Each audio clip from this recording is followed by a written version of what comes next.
Miss হবে না আপনার পছন্দের টিভি শো। দেখুন জি5 অ্যাপে একদম ফ্রি। গুরুদেব, গুরুদেব উঠুন, গুরুদেব, গুরুদেব উঠুন, উঠুন গুরুদেব, উঠুন গুরুদেব।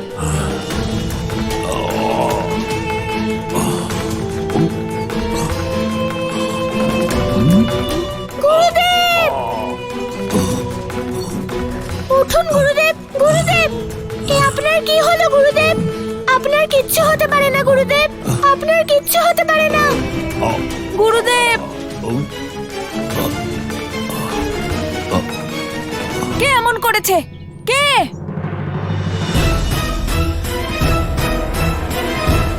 কে মেরেছো আমার গুরুদেবকে? কে মেরেছো? সামনে এসো, আমি তাকে জীবিত ছাড়বো না, সে যেই হোক না কেন।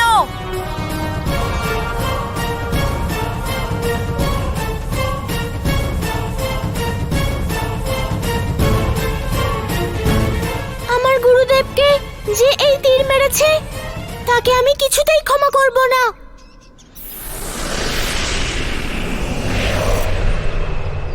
আমি মেরেছি তীর ভাগ্নে।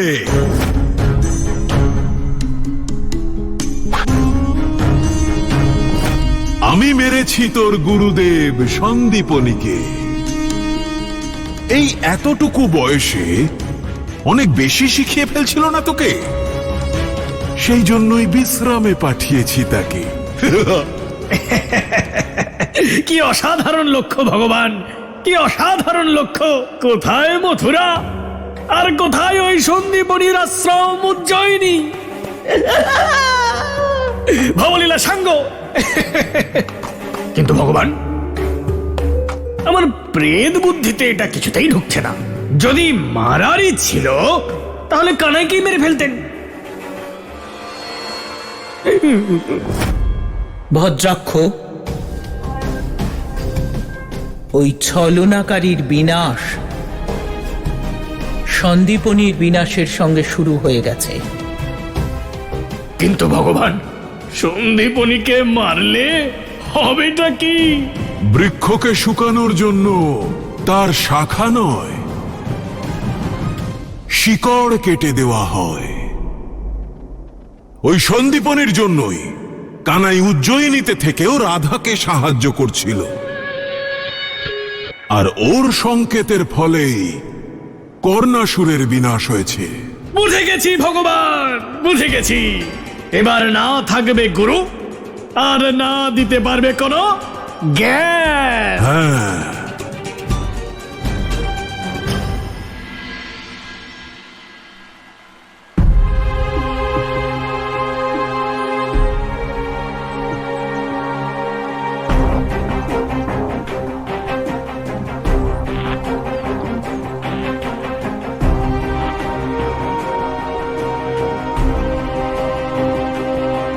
বৈদ্যরাজ কেমন আছেন গুরুদেব? উনি ঠিক হয়ে যাবেন তো? ক্ষমা চাইছি কানাই, গুরুদেব আর আমাদের মধ্যে নেই। বৈদ্যরাজ, এ আপনি কি বলছেন? এটা কি করে হতে পারে? ওই তীর কোনো সাধারণ তীর ছিল না কানাই, বরং ওটা একটা আসুরিক তীর ছিল, যার কারণেই আমাদের গুরুদেবের দেহাবসান হয়ে গেল। বৈদ্যরাজ, এ সম্ভব নয়। আমাদের গুরুদেবের কিচ্ছু হতে পারে না। কানাই, গুরুদেবের প্রতি তোমার ভালোবাসা আমি বুঝতে পারছি, কিন্তু এটাই সত্য, আর যা সত্যি তা আমাদের স্বীকার করতেই হবে। না গুরুদেব, আপনি আমাদের পথপ্রদর্শক, আর এক গুরু নিজের শিষ্যকে এভাবে মাঝপথে ছেড়ে যেতে পারেন না। বৈদ্যরাজ, আমার বিশ্বাস হচ্ছে না যে গুরুদেব আর আমাদের মধ্যে নেই। আপনি আর একবার চেষ্টা করে দেখুন বৈদ্যরাজ।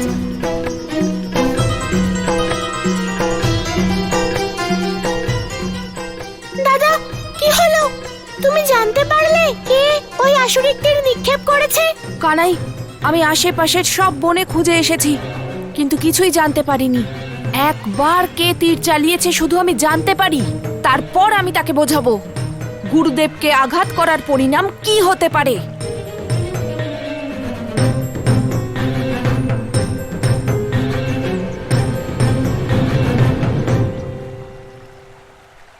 বলরাম, গুরুদেবের প্রাণ এখনো ওনার কপালে অবশিষ্ট আছে, সম্পূর্ণভাবে ওনার মৃত্যু এখনো ঘটেনি। কি গুরুদেবের প্রাণ এখনো রয়েছে? হ্যাঁ কানাই, যদি সময় থাকতে কোনো উপায় বের করা যায় তাহলে আমরা গুরুদেবের প্রাণ বাঁচাতে পারি। বৈদ্যরাজ বলুন আমাদের কি করতে হবে? দাদা, আমি জানি যে গুরুদেবের প্রাণ রক্ষার জন্য আমাকে কি করতে হবে। কানাই, তাহলে তাড়াতাড়ি বল আমাদের কি করতে হবে? দাদা, আমাকে বিমলা কলা লাভ করতে হবে। এ কি বলছিস কানাই? বিমলা কলার সঙ্গে গুরুদেবের জীবনের কি সম্পর্ক? দাদা, তোমার মনে আছে যে কাল গুরুদেব আমাদের বিমলা কলার বিষয়ে কি বলেছিলেন? অমৃতর অর্থ হচ্ছে যদি কখনো কারোর অকস্মাৎ মৃত্যু হয় বা আয়ু অবশিষ্ট থাকা সত্ত্বেও মৃত্যু হয়, তবে এই কলা প্রাপ্ত হলে তাকে জীবন দান করা সম্ভব হয়।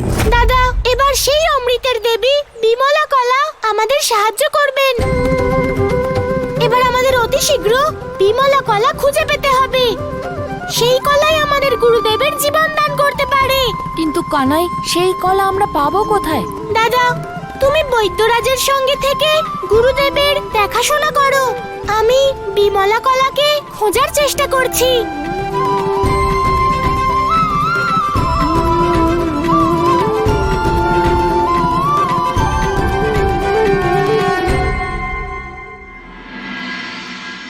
হে উৎকর্ষিণী কলা, আপনি আমায় কথা দিয়েছিলেন যখনই আমার আপনজন বা আমি সংকটে পড়ব তখনই আপনি দর্শন দেবেন। আজ সেই কারণেই আপনাকে আমার প্রয়োজন দেবী, দেখা দিন।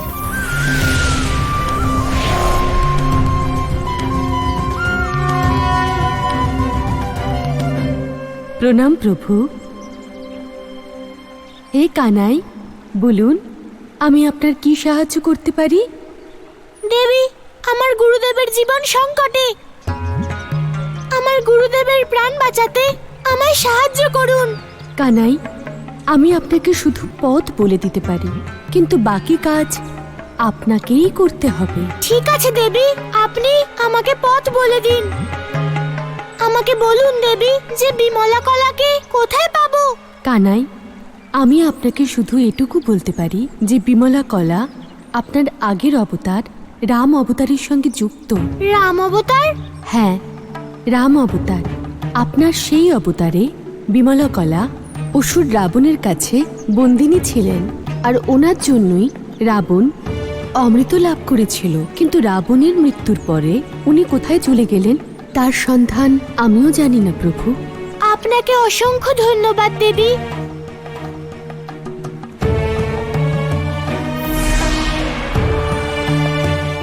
যদি বিমলা কলা লঙ্কা থেকে মুক্তি পেয়ে থাকেন তাহলে ওনার বিষয়ে জানতে আমাকে লঙ্কায় যেতে হবে। কেবল সেখানেই আমি বিমলা কলার বিষয়ে কিছু জানতে পারবো। আমাকে এক্ষুনি লঙ্কার উদ্দেশ্যে যেতে হবে। জি5 ডাউনলোড করুন আর সব এপিসোড দেখুন একদম ফ্রি।